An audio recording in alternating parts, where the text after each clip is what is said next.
Hi hello வணக்கம். PF என்பது ஊழியர்களின் மாத சம்பளத்தில் பிடித்தம் செய்யப்படும் தொகையாகும். நிறுவனம் சார்பில் குறிப்பிட்ட தொகையையும் பணியாளர் சார்பில் குறிப்பிட்ட தொகையையும் மாதம் தோறும் பிடித்தம் செய்யப்படுகிறது. அதன்படி 12% வரை ஒவ்வொரு மாத ஊழியர்களின் சம்பளத்தில் இருந்தும் பணம் பிடித்தம் செய்யப்படுகிறது. ஊழியர்கள் ஓய்வு பெற்ற பிறகு இந்த தொகையை திரும்ப எடுத்துக்கொள்ளலாம். தொழிலாளர்கள் வருங்கால வைப்பு நிதி அமைப்பானது இந்த சமூக நலத்திட்டத்தை செயல்படுத்தி வருகிறது.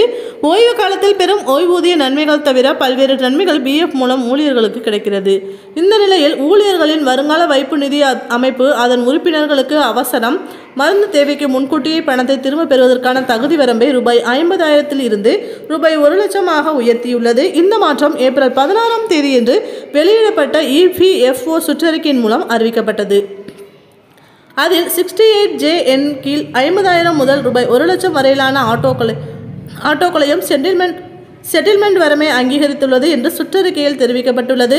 இதன் மூலம் பிஎஃப் பயனாளர் குறிப்பிட்ட மருத்துவ நிலைமையின் கீழ் 1 மாதம் அல்லது அதற்கு மேல் மருத்துவமனையில் அனுமதி, பெரிய அறுவை சிகிச்சைகள் மற்றும் காசநோய், பக்கவாதம், புற்றுநோய், மனச்சோர்வு அல்லது இதய நோய்கள் போன்ற தீவிரமான நோய்களுக்கு பகுதியளவு திரும்ப பெறுவதை கோரலாம்.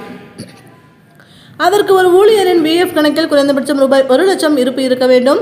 இந்த செயல்முறைக்கு படிவம் 31 தேவைப்படுகிறது. இதனுடன் பணியாளர்கள், நிறுவனம் மற்றும் மருத்துவரால் கையொப்பமிடப்பட்ட சான்றிதழ்கள் தேவை. அவசர மருத்துவ தேவைக்காக பிஎஃப் பணத்தில் தங்கள் பங்குக்கு சமமான நிதியை வட்டியுடன் அல்லது அவர்களின் மாத சம்பளத்தில் 6 மடங்கு தொகையுடன் எடுக்கலாம். இதனை தனது மருத்துவ செலவுக்கோ அல்லது பெற்றோர், மனைவி அல்லது குழந்தைகளின் மருத்துவ செலவுக்கோ பயன்படுத்தி கொள்ளலாம்.